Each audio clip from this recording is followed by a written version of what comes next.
नमस्कार दोस्तों, स्वागत है आपका गुरु ज्ञान भक्तावल चैनल में। आज मैं आपको एक बहुत ही ज़रूरी जानकारी दूंगा। ये जानकारी सबको पता होनी चाहिए। हो सकता है बहुत से लोगों को पता हो और बहुत से लोगों को ना भी पता हो। तब भी आप इस जानकारी को अगर आप जानना चाहोगे तो बहुत अच्छी बात है। ये जानकारी सबको पता होनी चाहिए कि अगर आप किसी के घर में, जैसे मान लीजिए अगर आप गद्दी लगाते हो तो लोग आपके पास आते हैं पूछा दिखवाने या फिर अपना जग कल्याण करवाने। लेकिन बहुत से लोगों के पास जगह की कमी होती है तो वो दूसरों के पास जाते हैं। जैसे कि मान लीजिए अगर किसी व्यक्ति को परेशानी है, ठीक, और वो व्यक्ति आपके पास आता है या आपसे बोलता है कि मेरे घर में ये चीज परेशानी है। अब आप वो आपके घर में, मान लीजिए आपके घर में जगह की कमी है थोड़ी, तो आप उनको अपने यहाँ नहीं बुला सकते। आप बोलोगे उनसे ठीक है जी मैं आपके यहाँ आऊंगा, या फिर उतारा करने में आपके यहाँ आऊंगा, आपके घर पे आऊंगा। तो उस समय पे आपको क्या करना चाहिए? क्या सीधे उनके घर में जाके उतारा कर देना चाहिए या नहीं? देखिए, इस चीज के बारे में पूरी जानकारी दूंगा मैं आपको, वीडियो को पूरा देखिएगा। सबसे पहले तो अगर किसी व्यक्ति के घर में आप भगताई करने गए हो, कोई भी व्यक्ति हो, चाहे वो उसके घर में, जैसे मान लीजिए बहुत से होते हैं उनके घर में जो देवी देवता हैं, उनकी आज्ञा लेनी बहुत जरूरी है। या फिर हो सकता है उनके घर के देवी देवता को बांध दिया हो, उनके घर में रोग हो, ठीक है, तब भी आपको आज्ञा लेनी बहुत जरूरी है, क्योंकि उनके घर में देवी देवता, चाहे घर में बंधन हो जाता है, वो घर में काम नहीं करते हैं। ऐसा नहीं कि वो घर से बिल्कुल ही चले जाते हैं, फिर कोई उनको बांध के अलग रख देता है, ऐसा नहीं होता। वो घर के अंदर ही होते हैं, फिर चौखट पे होते हैं, ताकि वो, देखिए, अगर उनका रास्ता खुलता तो वो सीधे घर में पहुंच जाएंगे। समझ गए? तो आपको मेन चीज ये उनकी आज्ञा लेनी चाहिए। अब आज्ञा किस तरीके से लेता है? आपने बहुत से भक्तों को देखा होगा कि वो घर के अंदर घुसे, ठीक है, तो वो क्या करते हैं, जब वो चौखट को हाथ जरूर लगाते हैं, तो आप वो चौखट को हाथ लगा के अपने सीने से लगाते हैं, फिर माथे से लगा लेते हैं। तो वो ऐसा करते क्यों है? वो उनके देवी देवताओं से आज्ञा लेते हैं, या फिर जो भी भूत प्रेत है, कोई भी दिक्कत परेशानी जो भी चीज है, उनसे आज्ञा लेते हैं। समझ गए? क्योंकि दूसरे घर में जाके आप सीधे हाथ नहीं डाल सकते, क्योंकि उनके घर के देवी देवता भी हैं। अगर उनके घर में और कोई रोग दोगे तो वो भी हैं। आप अपने देवी देवता के द्वारा उस रोग को हटा सकते हो, लेकिन कई बार ऐसा होता है कि रोग जो है वो बड़ा है, बड़ी शक्ति है, छोटी मोटी शक्ति नहीं, बड़ी शक्ति है। तो आपको उनकी आज्ञा लेनी बहुत जरूरी है। अब आज्ञा क्यों ली जाती है और कैसे ली जाती है, ये चीज मैं आपको बता दूं। देखिए, अगर मान लीजिए छोटी मोटी चीज है, कोई भी, कोई लगी लिपटी है, कोई भूत प्रेत है, तो आप क्या करते हो, सीधे जाके उतारा कर दोगे, वो व्यक्ति ठीक हो जाएगा। लेकिन अगर कोई बड़ी शक्ति है और आपने उतारा करा या फिर उस पर खींच मारी या कोई भी दिक्कत परेशानी करी, तो हो सकता है उस सामने वाले व्यक्ति को दिक्कत बढ़ जाए, या हो सकता है आपको दिक्कत हो जाए। क्योंकि कई बार ऐसा होता है कि भक्तों को भी दिक्कत हो जाती है, भक्त को नहीं होती तो भक्तों के घर पे दिक्कत हो जाती है। तो इन चीजों का ध्यान रखना चाहिए। अब मान लीजिए वहां पे कोई बड़ी शक्ति है, ठीक है, जिनको मनाया जा सकता है, ना कि उठाया जा सकता, ना खींच लगाई जा सकती, वो सिर्फ उनको मनाया जा सकता है। तो उनको किस तरीके से मनाओगे? सबसे पहले तो आप उनके घर में गए, सामने वाले व्यक्ति के घर में जाओगे आप। घर में जाके आप पहले 3 बार, मतलब कि एक बार जैसे घर में जाओगे तो उनकी दहलीज को छुओगे, मेन घर की चौखट को, उसको छुआ, हाथ लगाया। अब उसको बहुत से लोग सीने से लगाते हैं, बहुत से लोग माथे से लगाते हैं। अब ऐसा क्यों करते हैं? वो कहते हैं कि भाई बाबा, जो भी गलती सलती हो उसको माफ करना, और मैं इस घर का उद्धार करने आया हूँ, मेरा साथ देना। ठीक है, ये चीज होती है घर के देवी देवताओं से। और जो अगर कोई भूत प्रेत है, कोई रोग है बड़ा, कोई बुरे पे देवी शक्ति बिगड़ी हुई है, या उनके घर के देवी देवता बिगड़े हुए हैं, तो उनसे बोलना पड़ता है कि माई रानी या फिर बाबा जो भी है, मैं इस घर का भला करने आया हूँ, मेरा उस चीज में साथ देना। और अगर आप इस घर में ही हो, घर में पुजते हो, तो मैं आपको शांत करके बैठाऊंगा। आप उनके अपने स्थान पे बैठना, थान मक्कान पे बैठना, और फिर ये आपकी सेवा, मैं आपकी सेवा करवाऊंगा इनसे। जैसी भी टूटी फूटी सेवा होगी वो ये करेंगे।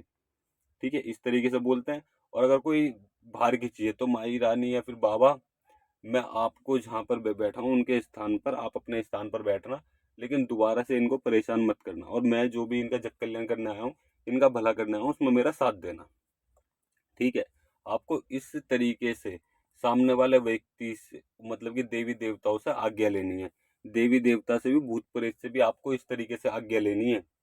तब जाके आप सीधे उस सामने वाले व्यक्ति का जग कल्याण कर सकते हो, उसको कोई भी दिक्कत नहीं आएगी। आपने बहुत सी बार देखा होगा कि बहुत कोई भगत गया और उसको उस घर की पूछा ही नहीं चढ़ी, उस घर का तार ही नहीं चढ़ा, उसने बहुत सब चीज कर ली, चिलम चला ली, ठीक है, लोंग पे देख ली, बतासे पे देख लिया, या फिर वो जो जैसे देखते हैं अपने तरीके से, उन्होंने वो तरीके देख ली, सब चीज कर ली, लेकिन उनको सामने वाले व्यक्ति के घर की पूछा नहीं चढ़ी, जबकि वो उस घर में ही बैठे हुए हैं, फिर भी उनको पूछा नहीं चढ़ रही। तो ऐसा इसलिए होता है क्योंकि उन्होंने उनके देवी देवताओं की, उन जो उस घर में भूत प्रेत है उनकी आज्ञा ही नहीं ली। समझ गए? चाहे भूत प्रेत हो या देवी देवता हो, सबसे आज्ञा लेना आपका फर्ज है। आप उनसे आज्ञा लो, क्योंकि आप उनके घरवत में जा रहे हो, तो उनसे आज्ञा लो कि मैं इस घरवत में ये काम करने के लिए आया हूँ, इस चीज में मेरा साथ देना। ठीक है? और घर के देवी देवता कभी भी अपने घर का बुरा नहीं चाहते, तो वो आपका साथ देंगे जब आप भला करने जाओगे तो। समझ गए? तो आपको ये चीज का ध्यान रखना है। अब बहुत सी बार आपने देखा होगा कि किसी व्यक्ति, जैसे भी कि मैंने अभी बताया कि एक व्यक्ति गया, एक भगत गया, उसको उस घर की तार पूछा बिल्कुल भी नहीं चढ़ी, उसने सब चीज करके देख लिया। अब दूसरा एक व्यक्ति आता है, उसने पूरे नेम टेम से तौर तरीके से सारा काम करा। ठीक? अब उसने जाके बोला कि भाई आपके घर में ये परेशानी है और ये दिक्कत होती है, और वो पूछा एकदम सटीक बैठी कि भाई आप तो बिल्कुल सही कह रहे हो, आपकी बात में कोई भी गलत नहीं है, बिल्कुल एकदम आपने सटीक बात बताई है, कोई भी दिक्कत नहीं है, मतलब कि इसमें कोई भी दो राय नहीं है, आपने जो बताया वो बिल्कुल सत्य है। तो ऐसा क्यों हुआ? क्योंकि उस व्यक्ति, जो दोबारा में व्यक्ति आया जिसने पूछा एकदम सटीक दी, उसने उनके घर के देवी देवताओं की आज्ञा ली। ठीक है? देवी देवता भले चाहे घर के बाहर बैठे हैं, लेकिन वो आपकी मदद कर सकते हैं अंदर भी। समझ गए? तो उन्हों उस व्यक्ति ने क्या करा, उस भगत ने क्या करा, अपन पहले तो देवी देवता की आज्ञा ली, फिर जो उस घर में रोग है उनको भी उसने सर माथे दिया, उनकी भी उसने इज्जत करी। ठीक है? सर माथे रखा उनको भी, और उनसे बात करके सीधे जग कल्याण की बात करी कि मैं इनका भला करना चाहता हूँ, और जहां भी आपको बैठा हूँ थान मकान पे, वहां पर आपको बैठना, और जो भी आपका भोग प्रसाद होगा वो आप तक पहुंच जाएगा। ठीक है? चाहे अब देखिए, ये चीज भी बहुत मेन चीज है कि अगर वो चीज, जिस जो भी उनके घर में रोग है, वो आपके यहाँ ना पूज रही हो, तो आप भोग प्रसाद कैसे दोगे? अपने देवता के द्वारा आप भोग प्रसाद दे सकते हो। ठीक है? इस चीज का हमेशा ध्यान रखना। और अगर आपको इस चीज के बारे में जानना है तो आप मुझे कमेंट करना, अगली वीडियो जरूर बनाऊंगा मैं इस चीज के ऊपर।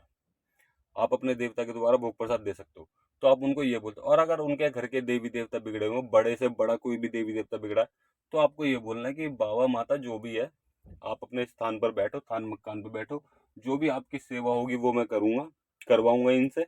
जो भी इनकी से भूल चूक हुई है उसको माफ करो, और वो सब चीज मैं करवाऊंगा जो आपका रह रहा है। ठीक है? ये हाथ जोड़ के देंगे। लेकिन अभी के अभी आप शांत बैठ जाओ, जो भी इनके घर में परेशानी है, दिक्कत है, बरकत को लेके दिक्कत है, जो भी परेशानी चल रही है उन सब में आराम दो, और ये दिक्कत परेशानी ठीक करो। तो इस चीज से क्या होगा, वो व्यक्ति जो देवी देवता रुष्ट थे वो मानने लग जाएंगे, जो भी उनके घर में दिक्कत परेशानी होगी वो सब कुछ एकदम ठीक हो जाएगी, कोई भी दिक्कत परेशानी नहीं रहेगी। तो इस चीज, देखिए मेन चीज ये है, भक्तावल में आपकी सेवा के साथ साथ आपके पास तरीके पता होने चाहिए आपको, कि आप किस तरीके से सामने वाले का जग कल्याण कर रहे हो। आप भगत बन गए, बहुत अच्छी बात है। आप सेवा करते हो, बहुत बहुत अच्छी बात है। लेकिन आपको तौर तरीके पता नहीं है, उतारे नहीं पता, आपको किस देवी देवता को किस तरीके से मनाना है ये सब नहीं पता, तो आपको दिक्कत हो सकती है, या फिर सामने वाले को ही दिक्कत हो सकती है। अब मान लीजिए आपने उनके घर के देवी देवता कोई बिगड़े हुए हैं। ठीक? अब आपने उस देवता पे खींच मार दी, उसको उठा दिया, कोई दिक्कत नहीं है, उठा दिया, बंद कर दिया, लेकिन और उनके घर में सब चीज ठीक हो गई, लेकिन कुछ दिन बाद तब वो देवी देवता छूट के आएंगे ना, क्योंकि देवी देवता उनके घर बस से बंधु हैं। तब कोई दूसरा व्यक्ति उनके घर का, उनके देवी देवता की कढ़ाई बोतल करेगा या फिर कुछ भी चीज करेगा ना, तो देवी देवता के वचन कट जाएंगे और वो दोबारा से उस घर में आ जाएगा।